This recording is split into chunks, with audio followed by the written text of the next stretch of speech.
Teman-teman, kalau kita perhatikan ya, pondasi Ka'bah itu dikelilingi batu marmer berwarna putih yang disebut syazarwan.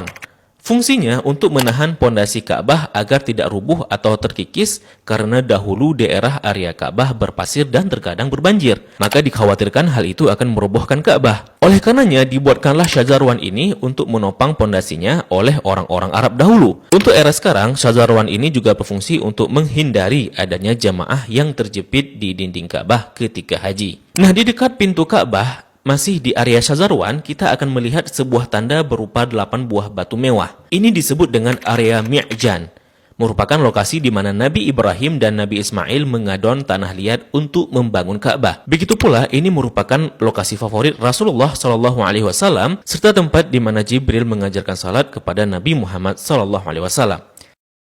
Kain yang menyelimuti Ka'bah ini disebut dengan kiswah. Orang yang pertama kali menyelimuti Ka'bah dengan kiswah merupakan seorang raja dari Himyar yang bernama Tubba Abu Karb. Dahulu, orang-orang Arab menggantung syair-syair terbaik mereka di dinding Ka'bah sebagai bentuk kebanggaan budaya peradaban mereka dalam bidang sastra. Dan tahukah teman-teman, jika warna kiswah tidak selalu hitam, pada awalnya berwarna putih bergaris merah dari Yaman, kemudian menjadi putih, menjadi merah, kuning, hijau, dan yang terakhir hitam hingga sekarang. Tulisan kaligrafinya ditulis dengan benang emas bertuliskan ayat-ayat Al-Quran. Kiswah juga memiliki kain dalaman berwarna putih yang disebut bithana kiswah untuk meresap panas dari dinding Ka'bah. Biasanya kain kiswah diganti pada tanggal 9 Dzulhijjah dan bekasnya dipotong-potong untuk dihadiahkan kepada orang-orang tertentu. Nah, dari pintu Ka'bah, di sebelah kiri pojok Ka'bah tersimpan Hajar Aswad di dalam sebuah cangkang berwarna perak. Pintu Ka'bah sendiri berjarak 2 meter dari lantai. Pada awalnya teman-teman, pintunya sejajar dengan lantai. Namun karena terjadi perampokan isi Ka'bah, kemudian orang-orang Quraisy berinisiatif untuk meninggikannya. Nah, dalam perjalanan sejarahnya, pintu Ka'bah telah berubah-ubah baik bentuk, sendi, maupun bahan bakunya. Pintu yang ada sekarang merupakan hadiah dari Raja Khalid bin Abdul Aziz, Raja Saudi, dan dilapisi emas murni 99 karat seberat 280 kg dengan total biaya 46 miliar. Dan itu dana dari tabungan Raja Khalid sendiri. Nah, pintu ini memiliki kunci dengan desain klasik dan secara turun-temurun sejak dahulu kala dipegang oleh keluarga keturunan Qusay bin Kilab bin Murrah. Dan pintu ini hanya dibuka 2 kali selama setahun, yakni pada awal bulan Sya'ban dan awal bulan Zulhijjah untuk dibersihkan. Dan untuk memasukinya diperlukan tangga portable. Dalam Ka'bah sendiri tidak memiliki lampu, sehingga ketika memasuki Ka'bah maka akan diterangi dengan penerangan dari luar. Nah, ketika kita memasuki ke dalam Ka'bah, maka kita akan melihat jika lantai dan dinding dalam Ka'bah dihiasi dengan batu marmer yang dominan putih. Marmer hijau menghiasi lantai dengan bentuk persegi yang dihiasi oleh marmer coklat di sampingnya. Kalau kita salat di dalam Ka'bah, maka garis ini bisa jadi batas safnya. Kalau diperhatikan, maka di sudut terdapat potongan marmer hijau. Ini sebagai tanda bahwa Rasulullah SAW melakukan salat di tempat ini saat memasuki Ka'bah. Begitu juga di bagian pojok dan dindingnya dihiasi 1, 2, 3 marmer hijau. Di bagian atas juga terlihat ada beberapa buah saluran udara yang didesain sedemikian rupa. Jika kita mengadah ke langit, maka kita akan melihat jika langit-langit Ka'bah dihiasi dengan kiswah berwarna hijau. Jika diperhatikan, maka terdapat tulisan Ya Manan yang artinya Maha Pemberi. Kemudian di bawahnya sebelah kanan bertuliskan Ya Dzal Jalali yang artinya yang memiliki keagungan. Lalu di sampingnya bertuliskan Wal Ikrami yang artinya yang memiliki kemuliaan.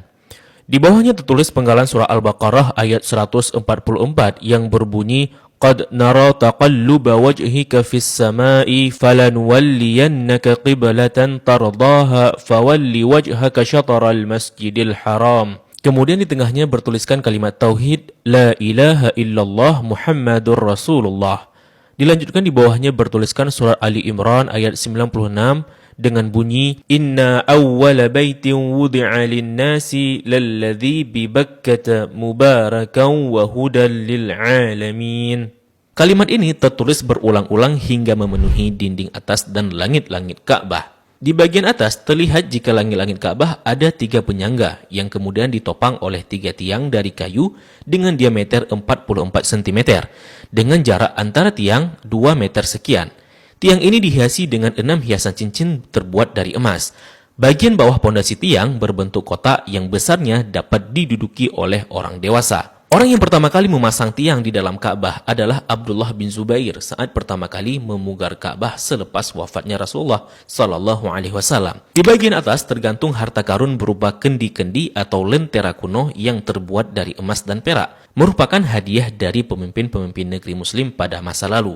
Kalau ditanya, kenapa kendi-kendi ini masih digantung? Ini merupakan tradisi yang sudah ada sejak masa silam. Nah, di bawahnya, tepatnya di antara tiang, terlihat sebuah meja heksagonal berwarna putih dengan atasannya dihiasi marmer hijau. Memiliki kabinet penyimpanan dengan 2 pintu dan 4 engsel. Memiliki 2 pegangan. Ini berfungsi untuk menyimpan bukhur dan minyak wangi seperti kasturi, ember, gaharu, dan sebagainya yang nantinya digunakan untuk mencuci dan membersihkan Ka'bah. Dan ini merupakan wadah untuk menaruh wangian. 2 sisi dinding Ka'bah terdapat 1, 2, 3, 4, 5, 6, 7, 8, 9, 10 buah plakat yang tertempel di dinding Ka'bah dengan warna yang berbeda dan terbuat dari batu alam. Salah satu yang mencolok adalah plakat yang tepat berada di depan area Rasulullah SAW. Plakat ini berisi kaligrafi dengan style kufik murabba yang tertulis La ilaha illallah Muhammadar Rasulullah. Selain itu juga ada plakat lain yang berisi maklumat mengenai renovasi Ka'bah oleh Raja Khalid bin Abdul Aziz. Sepertinya plakat lain juga berupa maklumat renovasi Ka'bah oleh pemimpin-pemimpin Muslim sebelumnya.